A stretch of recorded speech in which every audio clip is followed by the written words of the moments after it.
Për të tretin vit me radhë, sezoni veror e gjen pjesën elitare për pushime në qytet në një kantier të vërtet ndërtimi. Kur jemi vetëm 2 ditë larg bllokimit total të punimeve për realizimin e projekteve në qytet, lungomare 3 nga zona ujë të ftohtë deri në radhim dhe Orikum nuk është ende gati. I gjithë Bregdeti nga zona e tunelit deri në Orikum deri në muajin shtator, kur do të nisin sërish punimet, do të lihet një kantier i hapur ndërtimi, duke penguar sektorin e turizmit dhe tjetra biznese që funksionojnë në të.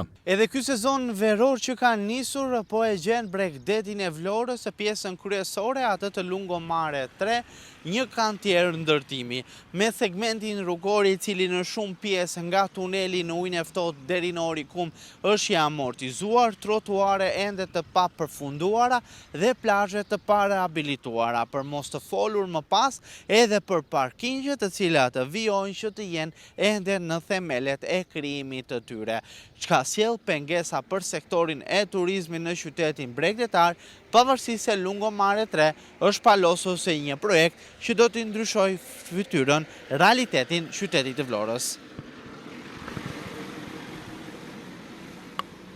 Segmenti rrugor i amortizuar me rrugën plot gropa është një hall me vete për çdo drejtues automjeti. Kjo për shkak se nga zona e tunelit në ujin e ftohtë dhe në vijim rruga nuk është rehabilituar, pasi aty ende vijojnë punimet, duke lënë të hapura në mes të saj kanale dhe gropa të shumta. Pritshmëritë janë që lungomare 3 të përfundojë sezonin e ardhshëm veror, pasi nga të gjitha informacionet në terren janë realizuar vetëm 60% e punimeve. Megjithëse sezoni veror ka nisur, në shumë pjesë të saj nuk janë rehabilituar hapësirat e plazheve. Vendkalimi i këmbësorëve, por dhe korsia e biçikletave nuk është ndërtuar ende në gjithë gjatësinë e projektit. Ende në fazë fillestare të ndërtimit janë dhe parkingjet.